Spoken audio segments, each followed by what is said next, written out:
Hello, you absolute legends. On a titration curve of a weak acid and a strong base, a second point that we're going to look at is what's called the half equivalence point. If you're looking at a titration curve raw, you would kind of try to predict or eyeball the straight line segment here and try to guess what the middle is right here. And that would be the half equivalence point. At the half equivalence point, we know that the moles of acid is double what the moles of base are.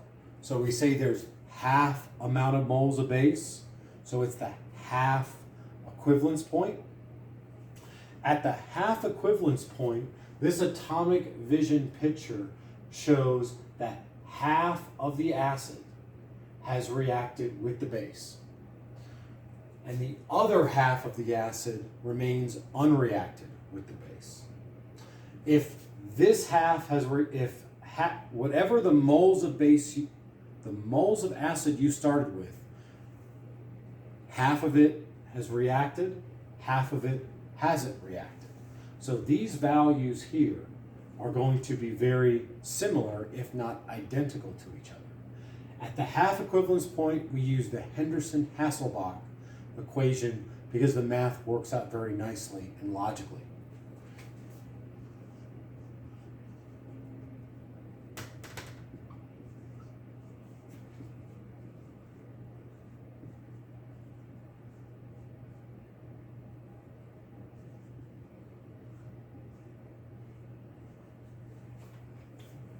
No rice table needed. We logic and reason through this.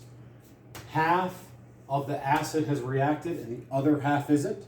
So whatever these numbers are, they are going to be identical because half did it, half did it, half didn't do it. So this number is going to be this fraction equals 1, log of 1. This drops out. So we have a value here where pKa equals the pH. Two ways you can run this, two ways this question will be asked to you about a half equivalence point. One question could be, what is the pKa? Asking you to calculate the pKa. In that case, you'd be given the pH. You would eyeball the pH off of a titration curve.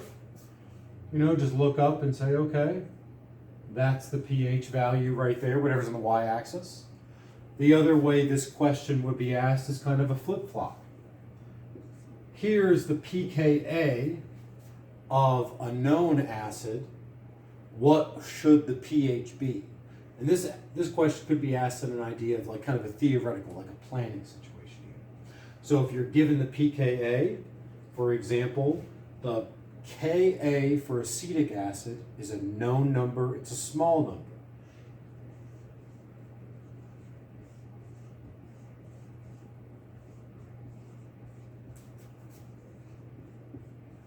This is a K value for a very specific weak acid that I'm using only as an example.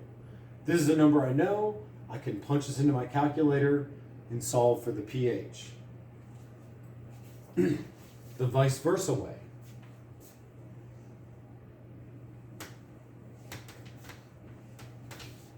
You measure the pH. You run the titration curve, and you don't know what the acid is, but nevertheless you run the titration curve. And you calculate, and you observe a pH of, say, 4.74. I am just making this number up for illustrative purposes. Over here, you can solve for the Ka by getting the unknown, like getting rid of the negative sign or moving it over to the other side of the equation, doing the inverse log. These are log base 10s. So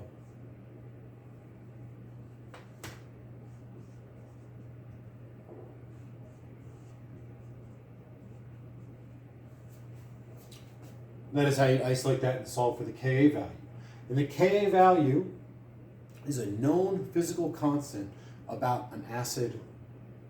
It is very similar in style to like thinking about the density or the melting point of something. Like These are known physical constants. They're referenceable, they're Googleable. With a half equivalence point, we have a unique situation where half of the acid has reacted and half of it hasn't reacted. So this log term drops out. Math looks clean with a little bit of log stuff. I hope this helps. Thank you.